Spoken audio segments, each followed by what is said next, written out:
Hi viewers, welcome back to our channel. எருக்கஞ்செடி அப்படின்னாலே அது விஷத்தன்மை வாய்ந்தது என நினச்சி அதை கையில் கூட நம்ம தொடமாட்டோம். ஆனால் அதில் ஏராளமான மருத்துவ குணங்கள் நிறைந்திருக்கின்றது. குறிப்பாக அதில் இருந்து செய்யப்படும் தைலம் எப்படியாப்பட்ட ஆறாத புண்களையும் ஆற்றக்கூடிய சக்தி கொண்டது. அது எப்படி தயாரிப்பது, அதை எந்தெந்த இடத்துலலாம் பயன்படுத்தலாம், அதை பற்றி தான் இந்த வீடியோ பதிவில் நம்ம பார்க்க போகிறோம். அதுக்கு முன்னாடி இப்போ தான் ஃபஸ்ட் டைமாக நம்ம சேனலை பார்க்குறீங்கன்னா மறக்காமல் சப்ஸ்கிரைப் பண்ணிவிட்டு பக்கத்தில் இருக்கிற பெல் ஐக்கானையும் எனேபிள் பண்ணிடுங்க.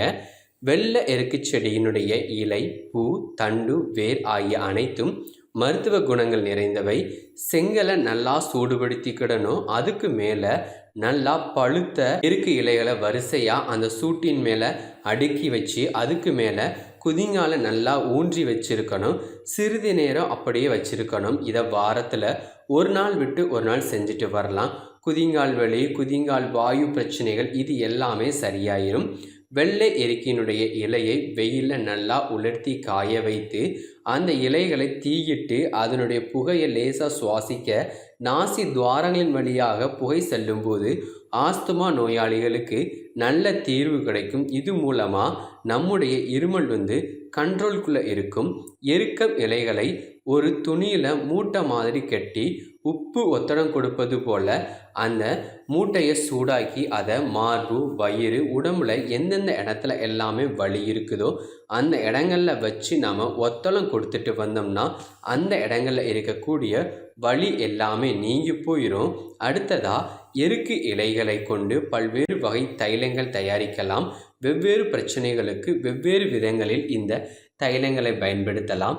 சரும பிரச்சனைகள், தோலில் ஏற்படும் சொறி, சிரங்கு, படை போன்ற தோல் நோய்களை சரி செய்ய இந்த எருக்கம் தைலம் பயன்படுகிறது.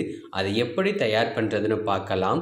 எருக்கத்தினுடைய இலைச்சாறு 50 மில்லி, மஞ்சள் பொடி 20 கிராம், கடுகு எண்ணெய் 150 மில்லி, எருக்கு இலைகளை இடித்து சாறு எடுத்துக்கிடணும்.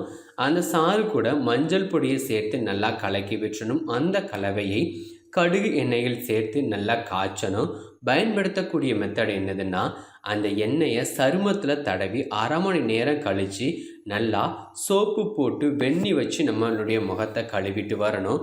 இப்படி கழுவிட்டு வந்தீங்கன்னா உங்களுக்கு நீங்கள் நினைக்கக்கூடிய நல்ல ரிசல்ட் கிடைக்கும். அடுத்ததாக ரெண்டாவது தைலத்தை பற்றி பார்க்க போகிறோம். ரெண்டாவது தைலம் தேவையானது எருக்க இலையினுடைய இலைச்சாறு 1/2 லிட்டர், நல்லெண்ணெய் 1/2 லிட்டர், வசம்பு 20 கிராம், பெருங்காயம் 100 கிராம், லவங்கப்பட்டையினுடைய பொடி 10 கிராம், பூண்டு 50 கிராம்.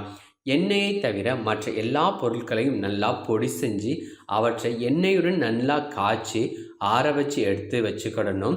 காதில் சீழ்வடிதல், துர்நாற்றம் வீசுவது, காது வலி போன்ற பிரச்சனையினால் கஷ்டப்படுறவங்க இந்த எண்ணெயை தினமும் ஒரு சட்டு அளவுக்கு காதில் விட்டுட்டு வந்தால் வலியானது படிப்படியாக குறைய ஆரம்பிச்சிடும். ஸோ ஒன்றுத்துக்கும் உதவாத எருக்கு, அப்படி இல்லைன்னா விஷத்தன்மை கொண்ட எருக்குன்னு சொல்லக்கூடிய இந்த எருக்கில் இன்னும் அதிகமான நன்மைகள் இருக்குது. அதை இன்னொரு வீடியோவில் பார்க்கலாம். இந்த வீடியோ பிடிச்சிருந்தால் லைக் பண்ணுங்கள், ஷேர் பண்ணுங்கள், முக்கியமாக மறக்காமல் சப்ஸ்கிரைப் பண்ணுங்கள். தேங்க்யூ.